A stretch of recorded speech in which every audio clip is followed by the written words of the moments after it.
You're listening to Vancouver Co-op Radio, CFRO 100.5 FM. We're coming to you from the unceded traditional territory of the Salish, Musqueam, and Tsleil-Waututh Nations. I'm Bernadine Fox, and this is Both Sides Now.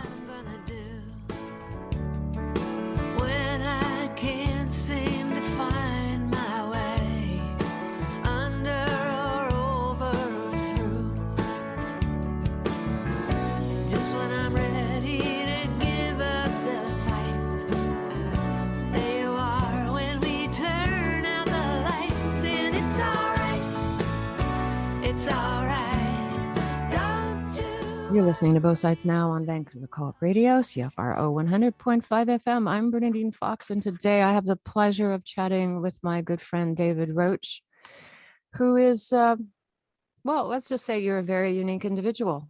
We could say that. Thank you. You like that, did you? So David, let's talk about who you are so everybody knows. You are somebody who has spoken at the White House. You've headlined at the Olympics Arts Festival in Australia. You're a keynote speaker. You're an author of a book. You've done work with your wife, Milena, who is, I should say Milena Blavin, who is worked with you on video and for teenagers in schools. And most recently, you've been granted the Order of Canada. So why did all that happen? Who are you? Oh,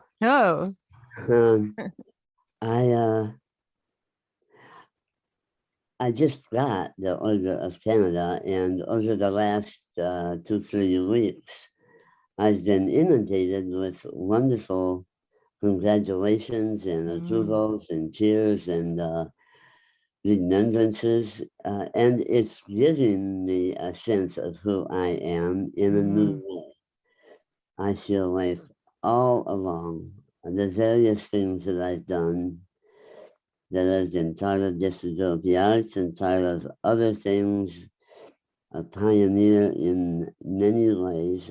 I always felt I didn't know what I was doing. I didn't know why I did what I did, but I'm hearing from people a validation over the last 33 years as a performer that I have a very powerful presence, because people remember me not only from being on stage or in films, but from meeting me on the bus. Yes. In the checkout line. Yes.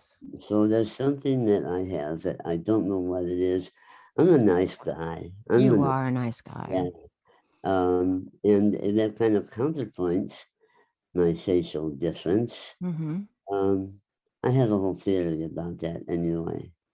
So let's just, before we go farther, what the Order of Canada said that you received this because of your pioneering contributions to the field of disability art and for promoting acceptance and inclusion and diversity across Canada and the United States. And that kind of goes to what you're talking about. You are a nice guy, but you do have a presence, and your presence is much more than what facial difference you live with.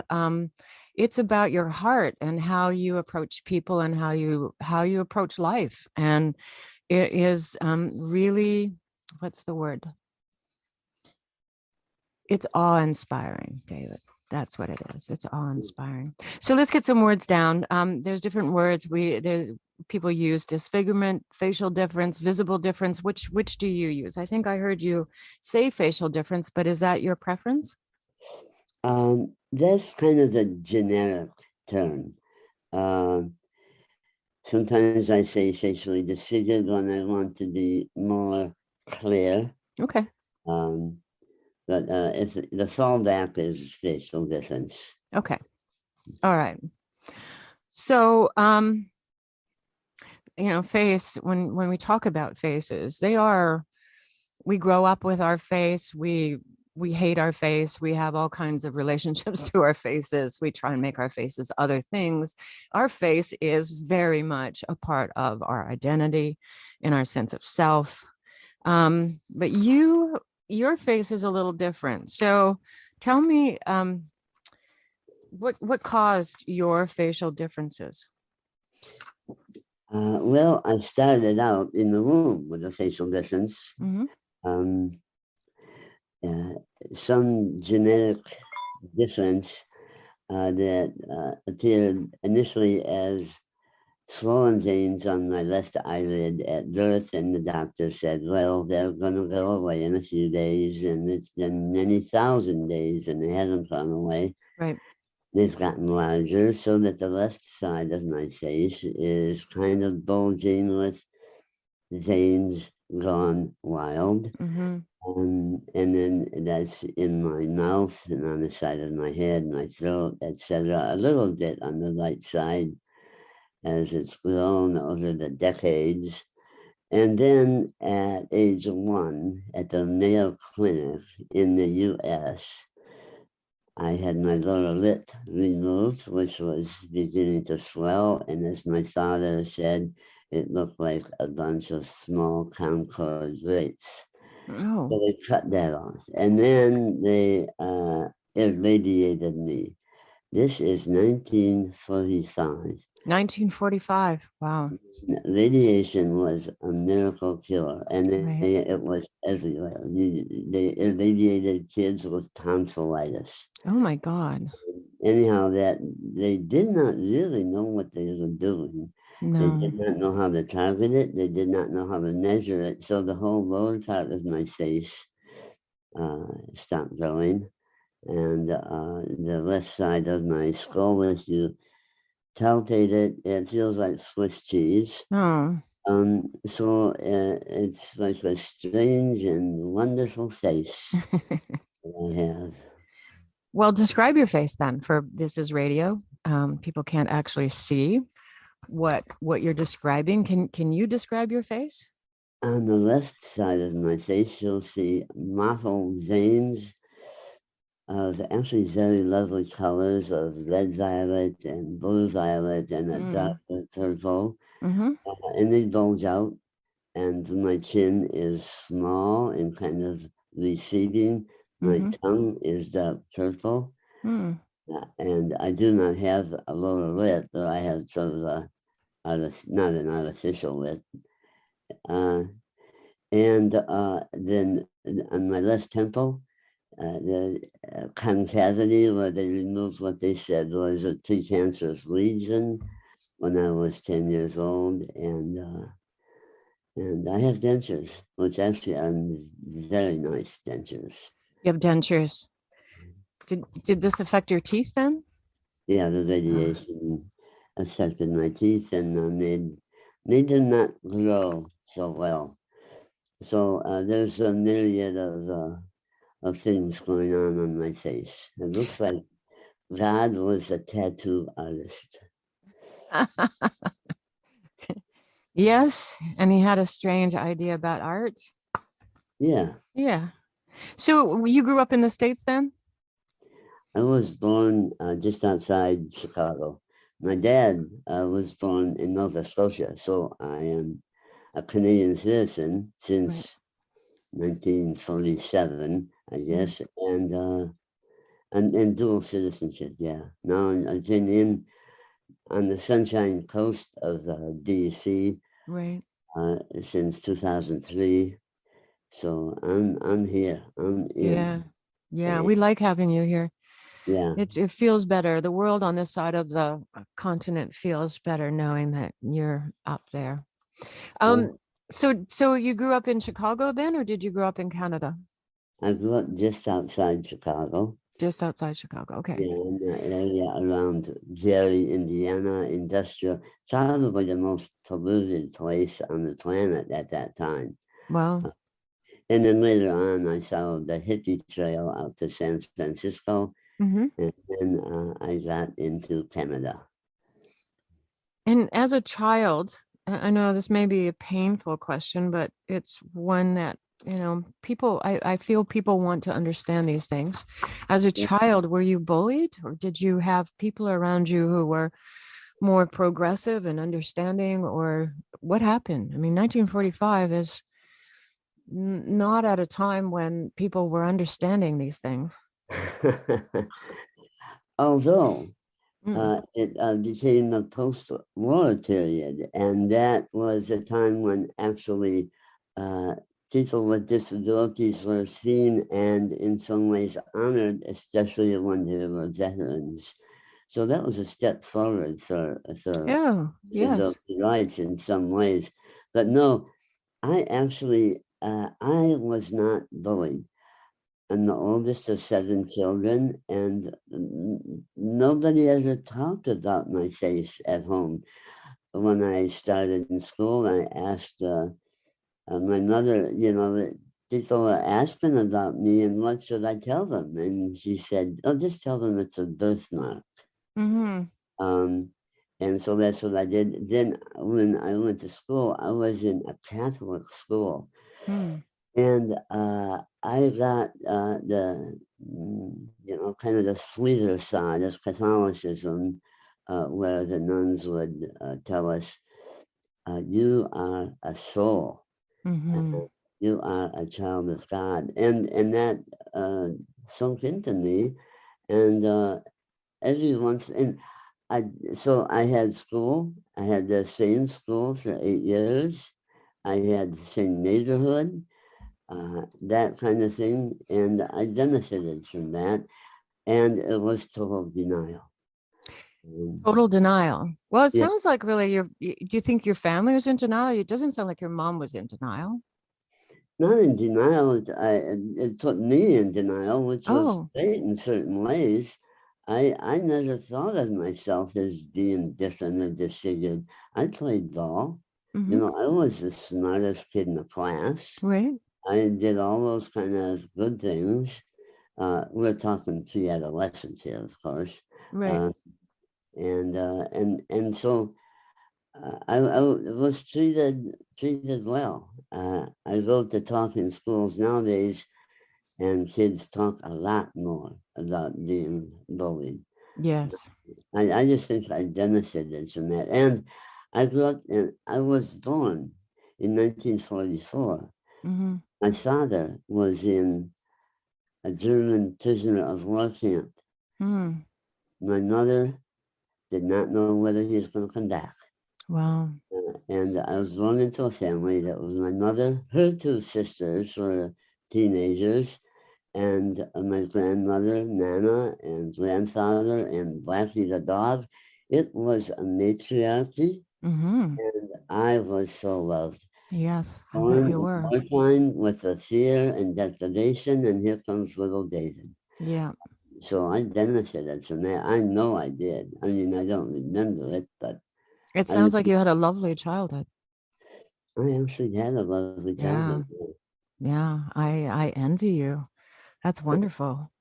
Yeah. So as you grew as a teenager and stuff, did the bullying ever start, or did you literally manage to escape all of the stuff that most kids deal with these days when they're different? Well, I managed to escape it for a rather different reason. First of all, I thought I'm the oldest child in an Irish Catholic family. Here's the kids: David, Craig, Kathleen, Patrick, Kevin, Michael, Teresa, Irish Catholic, right? Um, and I was the oldest. I was a good boy. I was an altar boy. I was really smart, well Mhm. behaved. You should be a priest, David. My Aunt Rose leaned over my cradle, as a legend goes, Mm. and said, "This boy is destined to be a bishop." Ah. Well, thank God that did not come true. I went to the interviewed at a seminary, Holy Cross Seminary at Notre Dame University. Hmm. I told them I love Jesus and I wanted to be a priest, and these two priests told me, "You're too ugly to be a priest." Oh my God. I never that's shocking to me. I did not expect that. Well, nor did because the nuns and what I had grown up in coddled spiritually in that and in denial. But here I am, 13 years old. Right. And when the priest talks, the priest is transmitting the word of God. That was Yes. the belief. And here's me, I'm hearing God telling me that I'm a monster. Oh. So that actually was the worst thing that ever happened to me regarding my facial difference. It just came out of nowhere. That would Uh, be a betrayal on so many levels for you since you were born and raised in the church. a total betrayal, a total Yeah. shock. And yet, as I look at it today, I say, thank God. Mm. Oh, Because, because I got to live the life that I've lived. yeah. I think, given what was happening in the Catholic Church at that time, that would have been deadly. I Mhm. did end up in a different seminary for 4 years. Then they kicked me out because they said I was the worst influence they ever had. That was due to a sense of humor, actually. Hmm. So in the seminary, all male, avoiding uh, uh, interaction, taking on that Catholic point of view, women Mhm. are, well, you're either a Madonna or a whore. I'm You know? sorry. So women are what? Or the Madonna or the whore. Yeah, that's Wow, the that's that's true. that's the two choices. Yeah. Yeah. Okay, so and all this while then I have alcohol and Hmm. the alcohol and denial. We're going to take a little break here, David. But when we come back, let's talk a little bit more about that. Okay. So we'll be right Okay. back, folks. The Greater Vancouver Food Bank has been providing support for our cities for almost 40 years and has been vital to helping thousands of community members through the COVID-19 crisis. To find out how you might benefit from the Greater Vancouver Food Bank's services, or to learn how you might donate money or volunteer your time, please visit their website at foodbank.bc.ca.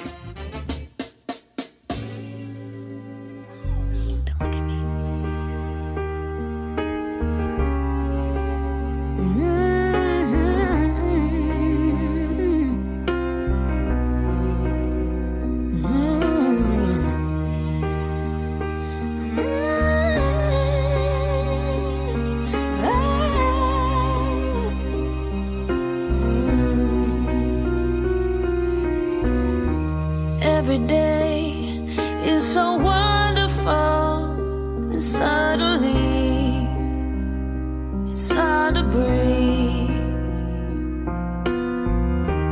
Now and then I get insecure from all the pain. I'm so ashamed. I am beautiful, no matter what they say. Words can't bring me down. I am beautiful in every single way. Yes, words can't bring me down. Oh, no.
today.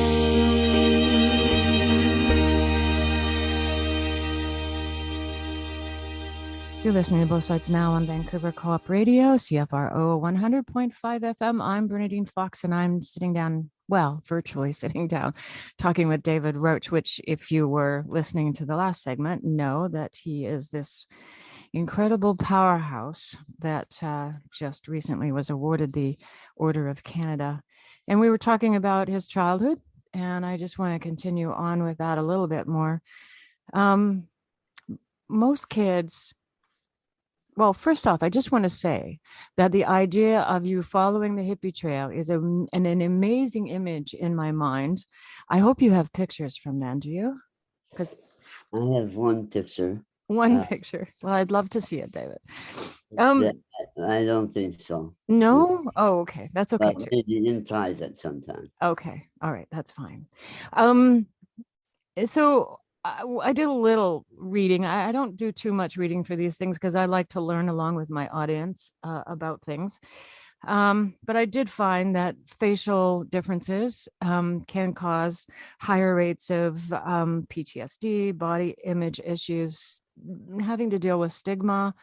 They can lower the quality of people's lives, lower their satisfaction of their life, and create problems in their marriage and social and work life. It doesn't sound like you've had to deal with that, which I'm really grateful for you. But I do know that kids these days in schools do deal with that. How did you move past this? You talked about alcohol at one point.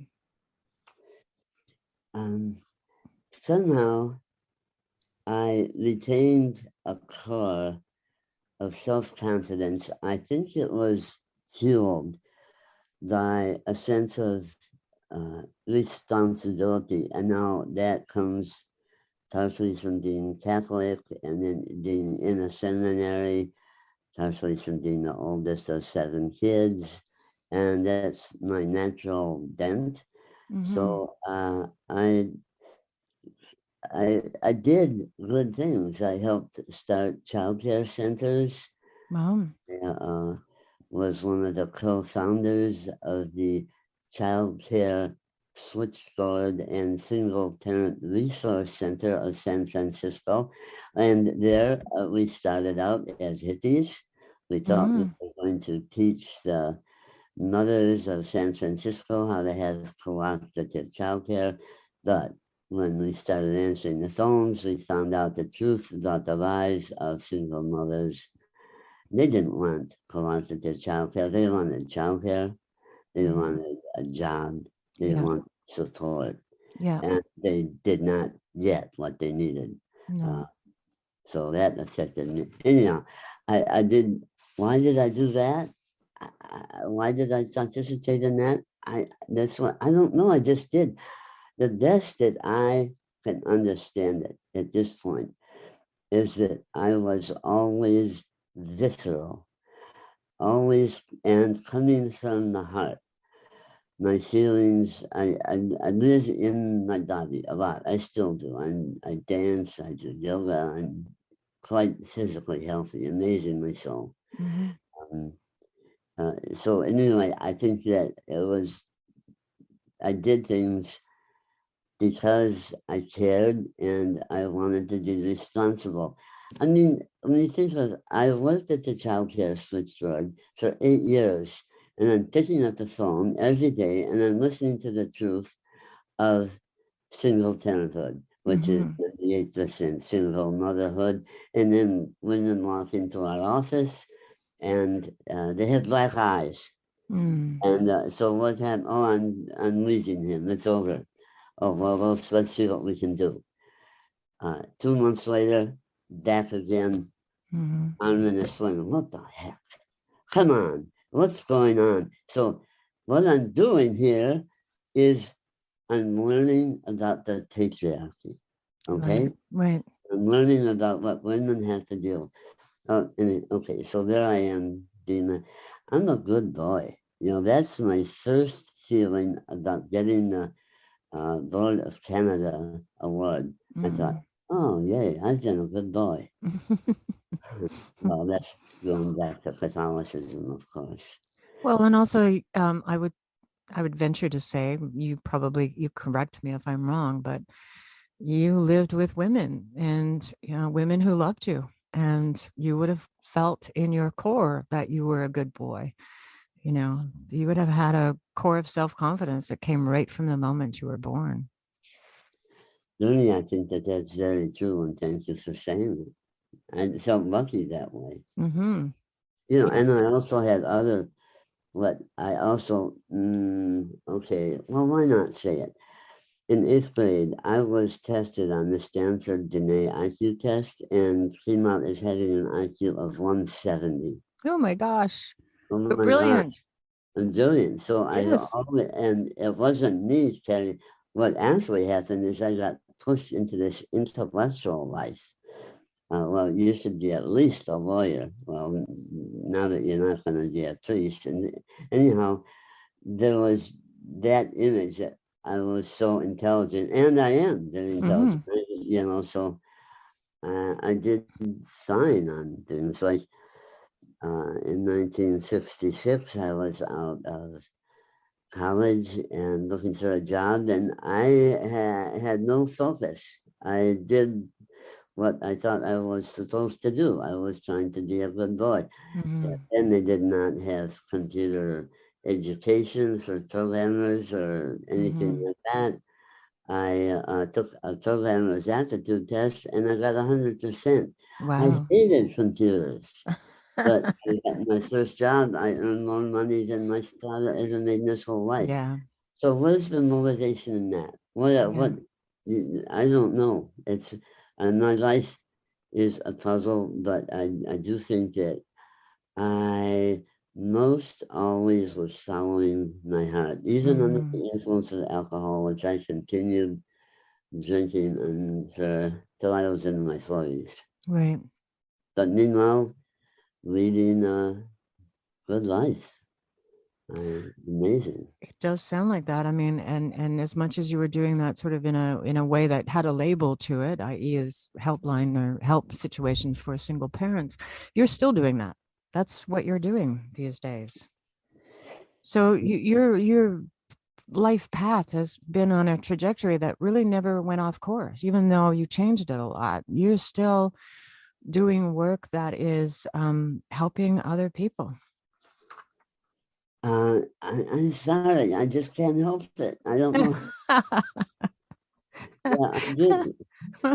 And another part of that, Danny, is how I have always, and even in the times of denial and alcoholism, I always survived and thrived with friends. Look at it, a family of 7 children, the seminary, many other boys, all male Catholic school, hippies, communes, on and on, always with other people.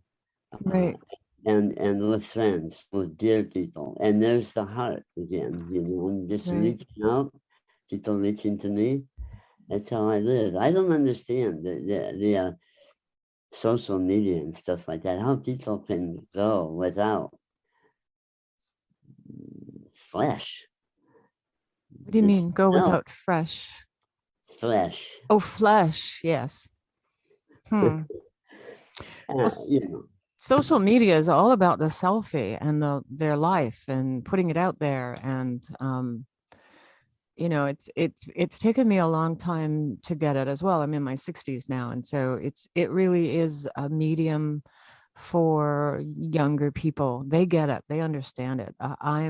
I struggle with it myself personally. I feel it's a necessary thing to do because it is how people learn about things you're doing, but it is something I still struggle with. Let me just check the time here. Let me see where we're going. So how long did you work in this organization? You said for 8 years. When did you start moving towards being a humorist, I think you call it? Well, there's another period at the working in the Single Parent Resource Center led me to become involved politically, which was initially with the Mayor's Committee on Childcare in San Francisco, but that was filled with people who just wanted to benefit from it themselves. That led me to becoming a Marxist, Leninist, an actual communist, which I did for 12 years. That was how I thought that I could help to change the world. Right. It was an organization founded by 10 women. So I thought, well, that must be good. Well, it doesn't always work that way. It didn't work out, hey? Didn't work out. It No. didn't work out. And I came out of that. I became a massage therapist. I thought I wanted to be a nurse until I found out what it is that nurses actually do. Yes. Then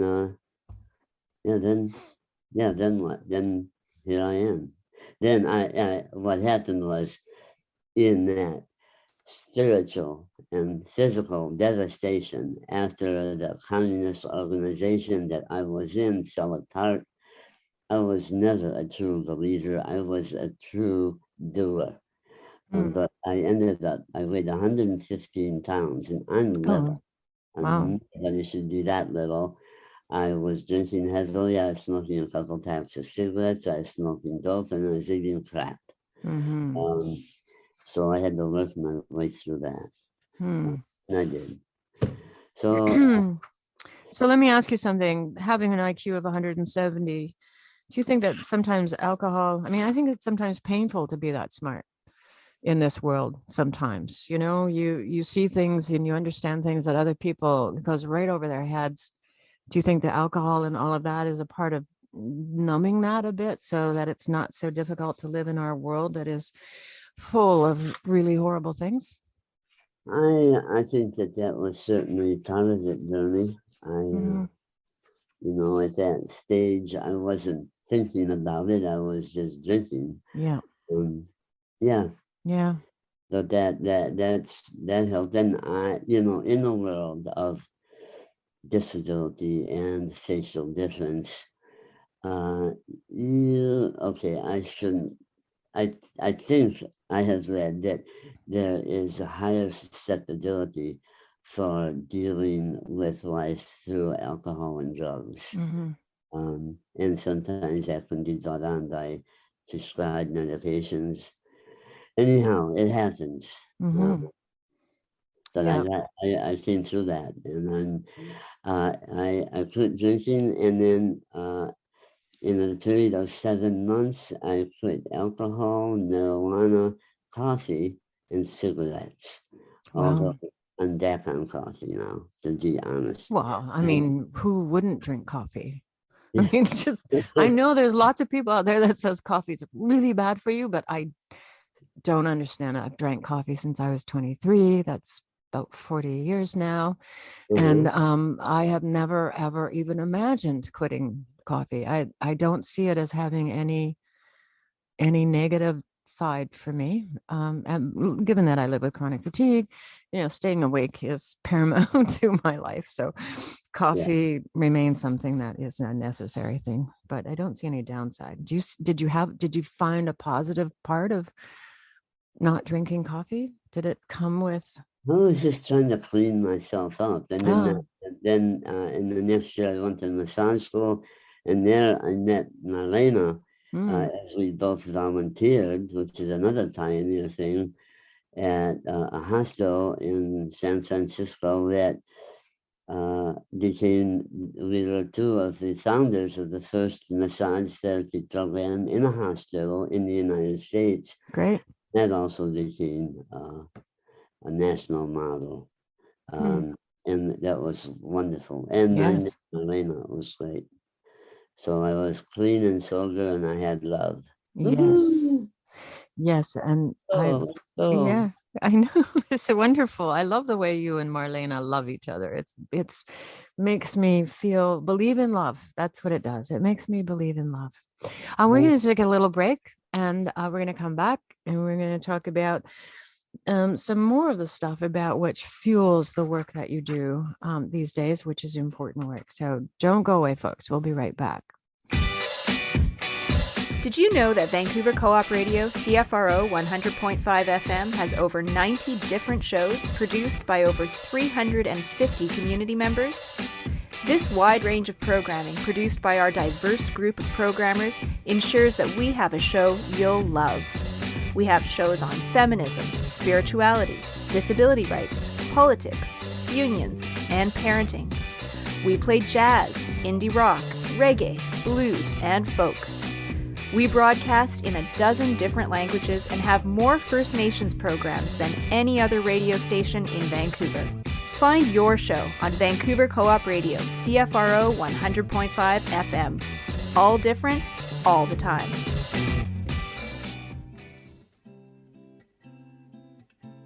I learned the truth at 17, that love was meant for beauty queens and high school girls with clear skin smiles who married young and then retired. The Valentines I never knew, the Friday night charades of youth were spent on one more beautiful. At 17 I learned the truth.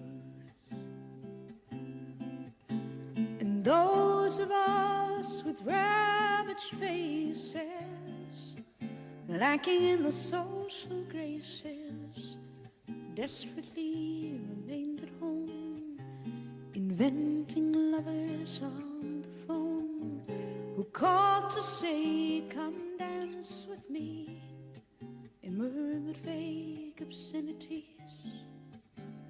It isn't all it seems at 17.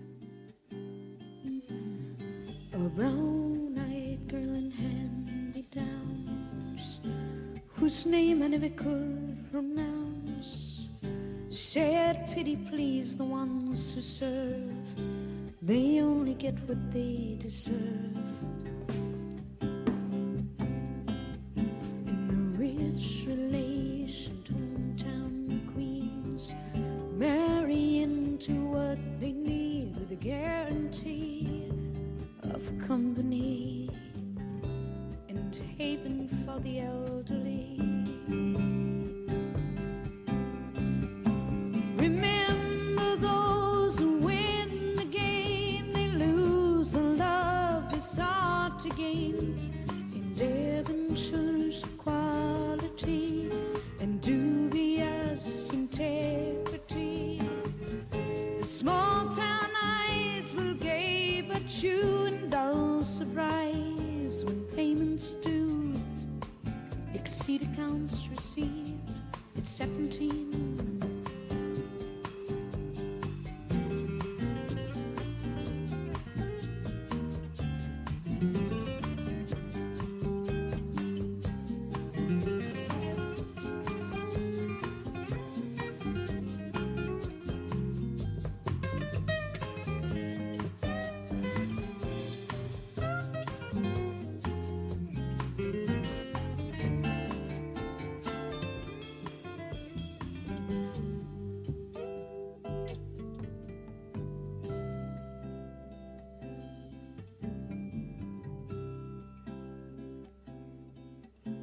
To those of us who knew the pain of Valentines that never came, and those whose names were never called when choosing sites for basketball,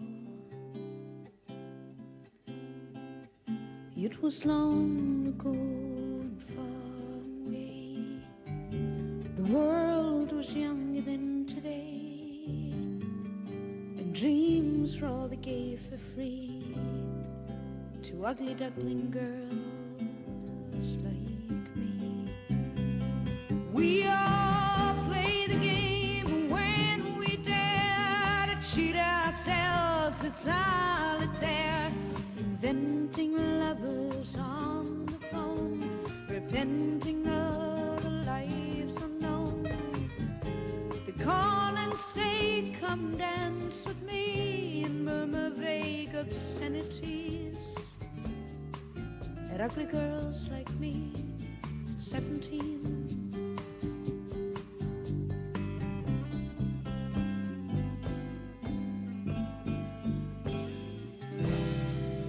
You're listening to Both Sides Now on Vancouver Co-op Radio, CFRO 100.5 FM. I'm Bernadine Fox, and I am chatting with David Roche, most recent recipient of the Order of Canada for his work around disability arts. And more particularly, David, let's get into the heart of what you do and why you do it. It's the thing that you said once upon a time, which I don't know why it never occurred to me, because it should have occurred to me, is that people who have body disfigurements or facial differences are often cast in our popular culture as the monster. So it was an important thing for me to get. I don't understand why I never understood it before, or didn't see it before. And it's part of those things. It's like racism. It becomes normalized to the point where you think it's right. And so I want you to talk about that. How did you get on to doing this? What I can imagine what fueled you to do it, but how did it start? I was in a relationship with Marlena Mm-hmm. when we first met, and we were having an affair. Mm-hmm. And that was ending. The affair started, that was changing into a relationship. And, well, here's the truth of the matter. Marlena said, honey, we should have a monogamous relationship. And I said, wait a minute, you're married. What do you mean monogamous? Mm-hmm. She said, well, we don't have sex anymore. And I said, you don't have sex anymore? Well, hardly ever. Hardly ever? Well, I don't like it. Oh. Anyhow, I felt like, okay. And so I agreed to that. And that turned out to be a good decision. But I also felt, okay, I need to take care of myself. I'm putting all my energy into this relationship. And I had been in Alcoholics Anonymous, and there a friend of mine started classes in the humor of recovery. And he said, don't tell jokes, just tell the truth about your life. Right. That's what's funny. And so I started doing that. And it turned out well. And I started making little bits of money, and then I started building on it. I started out, I thought I was a comedian. I told jokes about my face. Mm-hmm. Hated that. Mm. Hated it. But once I started being more human, people liked it. Here's my secret. I go on stage and I look definitely disfigured, very unusual. And there's that kind of silence in the room, a couple hundred people in the audience. And I say, okay, when I count to 3 and point to you, I want everyone here to say, what happened to your face? Mm-hmm. I remember that. I've been in that audience. And I do, and they say it, and they love it. And right away, I've established a relationship, and I'm a shape shifter. Mm. I go from being disfigured, takes me about 10 to 12 minutes, and all of a sudden, I'm this incredibly attractive person up there. Mm. It's and true. You know what I've done? I've done like a lesson for them, because I've learned everybody feels disfigured. Everybody has some little place inside themselves where they feel guilty, ashamed, body shamed, stupid, fat, ugly, dyslexic, whatever kind of thing, in addition to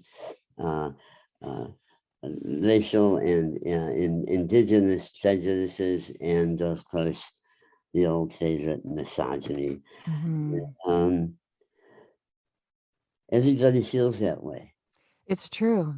And little girls, I don't know about little boys, but little girls grow up looking at magazine covers and their celebrities that they know that have all been photoshopped to look some idealized way of being beautiful, and it just reinforces the notion that they're not enough, they're not pretty enough, you know. So we live in a society that yeah, you're right, it's universal, this sense of not being right in our bodies. And when they see me, they see someone who is disfigured but feels confident and beautiful. And that is so fundamentally, deeply exciting to them. They don't necessarily know what's going on, but they are seeing that they too could feel that way. This is the hidden benefit of facial difference. We don't have, those of us who look so radically different and disfigured, if you will, we don't have to deal with the other thing. Well, we do have to deal with it, but we're forced inside to find our inner beauty. And that's an advantage. That's an advantage that all you cute people don't have. So that's why you call it a gift.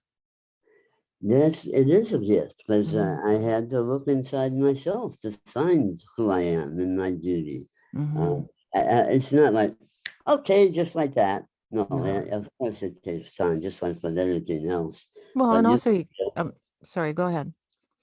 I was saying you can build it. You can build that sense of yourself. Don't you feel, though, you had to climb a mountain of monsters in popular culture that are all made up of people who either have physical differences or are they use makeup and prosthetics to make the person look like they have physical differences? Isn't that a mountain out there that you're climbing sort of psychologically to get past it? You're talking about Hollywood. Well, yeah, I am. It's everywhere. I know. That little place of fear that you have inside yourself, the powers that they want you to feel afraid. Because if you feel afraid, you're going to dye the makeup. If you feel afraid, you're going to get clothes. If you feel afraid, you're going to work out. Or you're going to hide yourself. Or you're going to start drinking on and on. You're going to be, that's that place inside you. If you don't deal with it, that's where the predators come to feed. Oh, yeah. Sexual, financial, political, the military, bullies. on and on. Yeah. Because they want you to be afraid. Fear is a good thing in our society. And okay, Hollywood. I remember seeing the movie Wonder Woman a few years ago, and there's that Israeli actress who's like stunningly attractive, and then she's fighting the evil, but the evil turns out to be a woman with a facial difference. What? How can is that the woman that whose part of her face is gone and she wears a mask like Phantom of the Opera? Oh, okay, yes. And the whole movie is about women powerful, yay. Okay, then women evil. You know. Yeah. F. On and on. There's just a million different movies that and it's so lazy. And say, it is. Yeah, so when they someone, well, here, just give them a scar. Here's another one, The Lion King. Right. Evil person is named Scar. Yes. What kind of message is that to a child with crushed talent, or with any kind of scar, or any kind of difference? That evil is nicknamed Scar? I know. Give me, please. So I'm ranting now, sorry. As somebody who's been, more aware of this than perhaps I have been, has there ever been an evil person who's, the most beautiful part of the cast and blonde hair and blue-eyed and symmetrical face and all that jazz? Have they cast anybody like that as the evil monster? Well, they're trying to, but mainly they get jobs as politicians and CEOs. So they're not available to Hollywood. They're important, and I'm joking, of course. Once in a while you'll have some plasticized person who will be evil, but very rarely. So they don't look real as in their beautiful self as evil. Isn't that interesting? Huh? Yeah. So you talk about your shadow side being on the outside.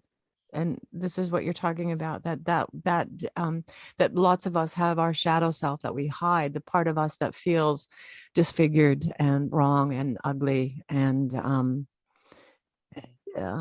so we're hiding that, projecting that we're beautiful. I do it all the time. I don't look in the mirror sometimes if I haven't put my makeup on, so I can go outside with this idea of what I look like. And because I can't see myself as I move through life, then I can hold on to that idea of what I think I look like. There were times during COVID when you hadn't gone out of your house for a couple of weeks, and you hadn't changed your clothes in a couple of days, and you hadn't brushed your hair because you didn't have to, or put on makeup. And I'd catch myself in the mirror and go, oh my Lord, best I not go out. But so what you're talking about is that's our shadow side. That's the part of us that doesn't feel beautiful, whether or not it's physically or emotionally. Yeah. Yeah. I had a little kid ask me to ask you, where is that question? Oh, here it is. Cerebral palsy. And wanted to know what you would do if kids didn't want to hang out with you. And I know you're much older than kids and stuff, but what would you say to a kid like that who's asked that question? The kids who don't want to hang out with you, there's no reason to hang out with them at all. Keep your eyes open for people who have your level of intelligence, your kind of heart. There are people like that. And when they tell you that you're great, you have to believe them, and you take it in and you build slowly your own circle of support. But there are people, maybe, okay, you don't get to hang out with the really cute, sexy kids, but you can actually hang out with a lot better people than that. Yeah, and really. So look at it. Circle of support. Slowly build it and believe it when people tell you that you're great. Yes, that is the hardest part sometimes for us, fragile people with fragile egos. Definitely. And I still struggle with that, wanting to be friends with somebody who I get off the phone with and I feel horrible every time. I keep wondering, why are you doing this? Stop doing this. So it is a hard lesson to learn. I'm hoping that kids are learning it much better, faster than I am. So what is next for David? What happens now? We have a year-long project, Marlena and I, called The Power of Facial Distance. We're going to have helped start a speakers bureau with the Children's Craniofacial Association. There are a couple of speakers in there, Lashira Dobson and Jasmine Gray, who we want to put forward as representatives of a new level of leadership. The power of facial distance is that we do know that we are good because we have had that gift of being pushed inside ourselves. Right. Not everybody, but a lot of us have. And now there is a global community of people with facial differences formed on social media a lot. And we are trying to take steps to move forward with that, to encourage people to push. We're pushing like our film, we're pushing these speakers, all kinds of things. And we're going to have a world premiere in spring, probably in June or July, from all over the world, where we're going to present the truth about facial difference, that we know things about the human condition that regular people, the able-faced, if you will. I love that, the able-faced. Don't know. Right. We have something to offer you, so listen up. Yes, yeah, that's wonderful. And is this a forum that you're going to be doing, or a panel, or a conference, or what do you mean by premiere? Well, we'll show the film, we'll have speakers. I'm sure we'll have panels, we'll involve organizations from other parts of the world on panels. we're building at this point. We have half a year to build towards it, and we'll see what it turns out to be. That's But wonderful. like I say, it's going to be, of course, this is online, and this Right. is Zoom, but it's called The Power of Facial Difference. Yes. Okay. Well, we'll It's pay attention to that. Let us know when that's happening and come back on and chat with us about that so Well, that we can let people know it's happening out there. You also have been doing the Church of the 80% Sincerity, and are you still doing that, or is that something that is? I realized I want to start that again. I did that years ago. I started the Church of 80% Sincerity in a dance studio in San Francisco. It was nothing but storytelling and singing, and people loved it. And by the end of the summer, we had like 35 people every Sunday morning. I'm going to do that again. Mm-hmm. And I'm just realizing that, partially as a result of what I've heard from people after the Board of Canada award.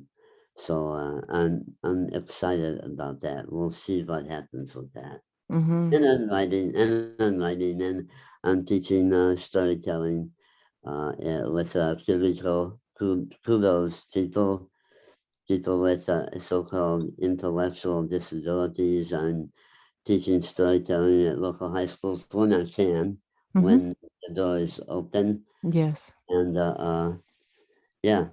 Cool. Yeah, I do lots of little things. You know, the pandemic has cut it short a lot, but that's fine. And I'm comfortable online. Good. So we'll see what happens. I'm open.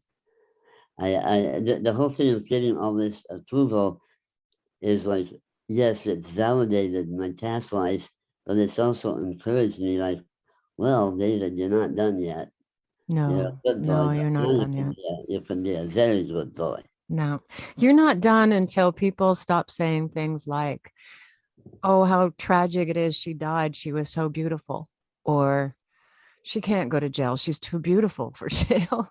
Or things like that. Until Yeah. those things aren't being said, you're not done. Absolutely. So thank Okay. you, David, so Yeah, much for the yeah. work that you're doing. Thank And you for- very much. Yeah, you're welcome. Thanks for coming and chatting with me. And we'll be right back, folks. Thanks. The Greater Vancouver Food Bank has been providing support for our cities for almost 40 years and has been vital to helping thousands of community members through the COVID-19 crisis. To find out how you might benefit from the Greater Vancouver Food Bank's services, or to learn how you might donate money or volunteer your time, please visit their website at foodbank.bc.ca. You're listening to Both Sides Now on Vancouver Co-op Radio, CFRO 100.5 FM. I'm Bernadine Fox, and that's our show. My thanks to David Roche, an extraordinary man who just was awarded the Order of Canada for his work around disability and facial difference. Our music today was by Aguilera, Joni Mitchell, and Sherry Ulrich. And as always, my thanks goes out to you for joining us today. Stay safe out there. If you have questions or feedback about this program or want to share your story or have something to say to us, we want to hear from you. You can reach us by email, bothsidesnow@coopradio.org, or via Twitter @BothSidesNowBC. This is Bernadine Fox. We'll be back next week. Until then. I can't say